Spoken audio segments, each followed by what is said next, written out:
ang krimen na tinatawag, pag ikay komunista, kung gawin mong armado ang iyong filosofiya. Kaya yung NPA, in-out mo yun. Kaya bawal talaga.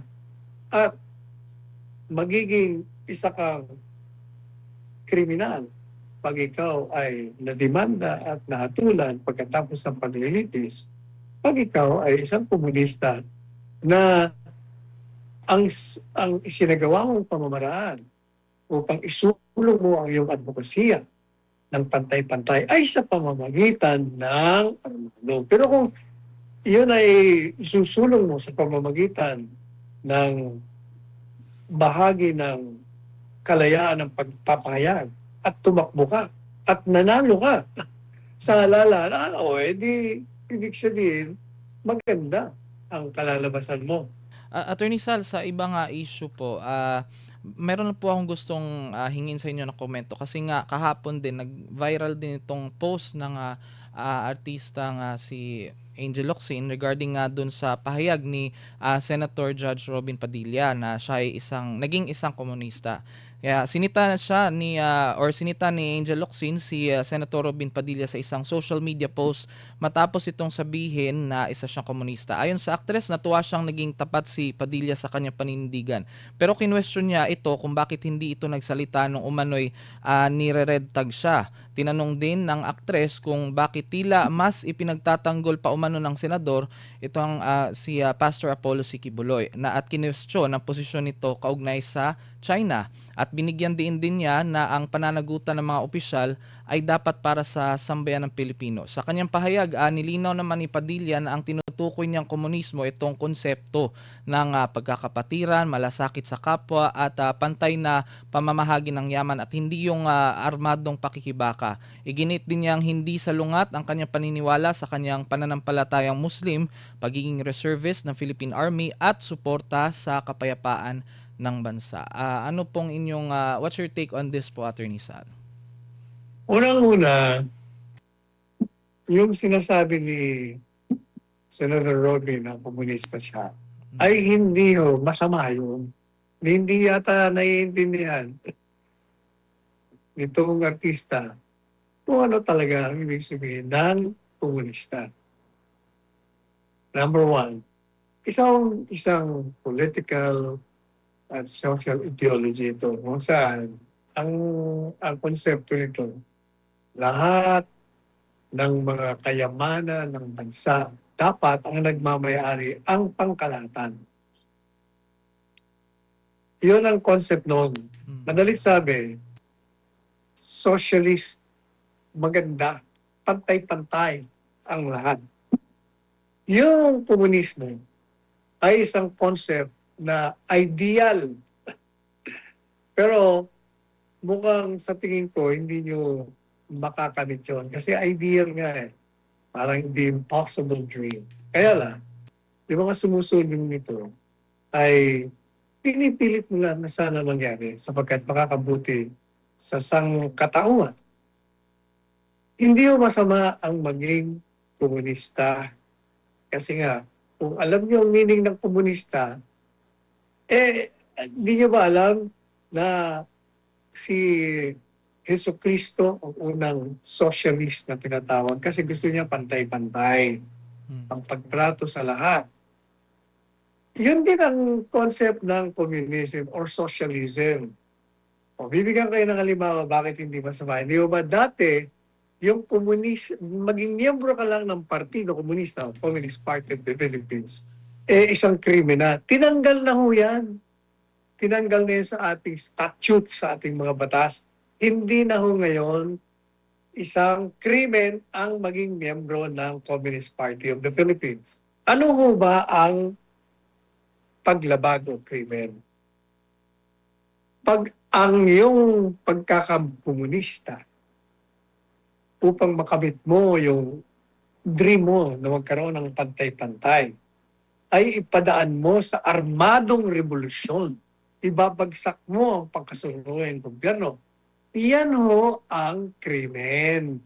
Yan ang hindi maganda. Pero kung i-advocate mo lang na gusto mong ganito ang mangyari sa ating bansa, na pantay-pantay, ang may hawak, ng kayamanan ng bayan na kailangan yung ibibigay ng serbisyo ng pamahalaan ay naaayon sa pangangailangan ng bawat isa.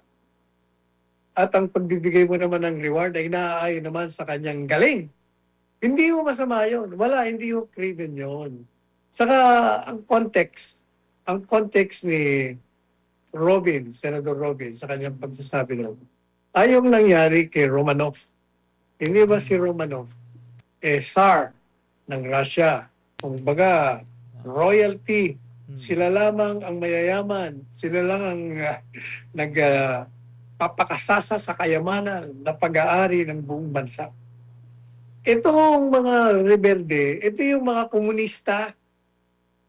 Yun ang context noon. Kung baga, ayaw ni Senador Robin at ibinibigay niya sarili niya doon sa grupong ito na pinabagsak ang isang tyrannical na Tsar na siya lamang ang nagpapakasasa sa yaman ng kanilang bansa at pinapahirapan yung mga ordinaryong manggagawa.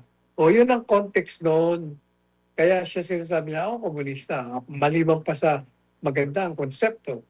Ako, hindi ako kasama dun sa ginawang krimen dito. Kasi ngayon dito sa ating bansa, ang krimen na tinatawag, pag ikay komunista, kung gawin mong armado ang iyong filosofiya. Kaya yung NPA, in-out mo yun. Kaya bawal talaga. At magiging isa kang kriminal pag ikaw ay nadimanda at nahatulan pagkatapos ng paglilitis, pag ikaw ay isang komunista na ang isinagawa mong pamamaraan upang isulong mo ang iyong advokasya ng pantay-pantay ay sa pamamagitan ng armado. Pero kung iyon ay isusulong mo sa pamamagitan ng bahagi ng kalayaan ng pagpapahayag at tumakbo ka at nanalo ka sa halalan, edi ibig sabihin, maganda ang kalalabasan mo.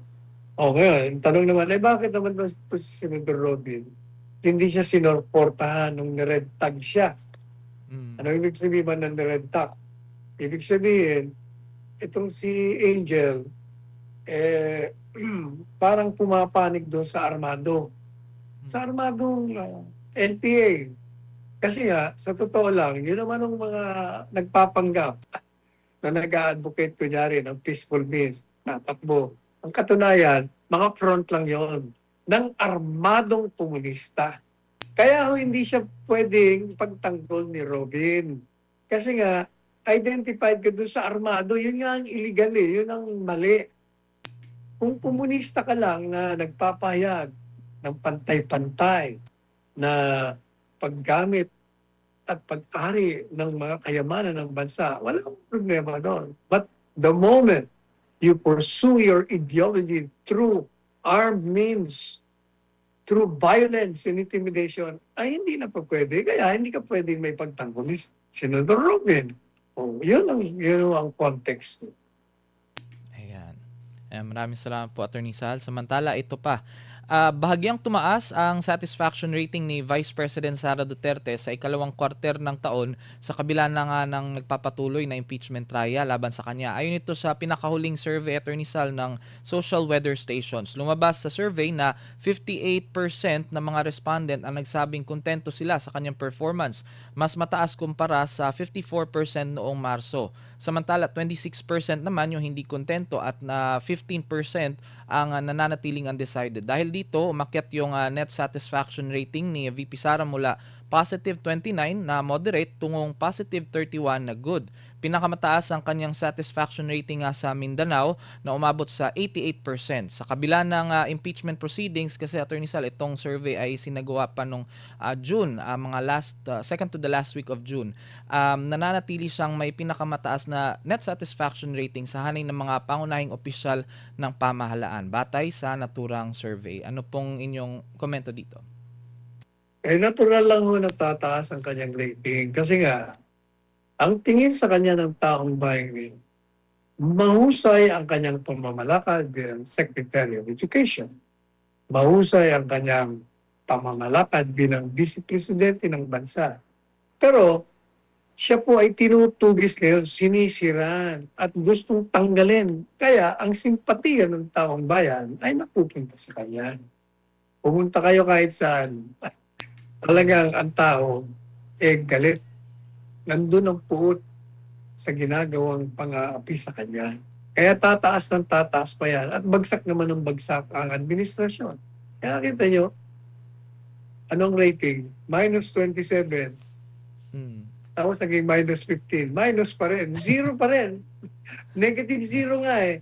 Kaya maliwanag na ang taong bayan ay sinusuportahan si BP Zara Zimmerman Duterte.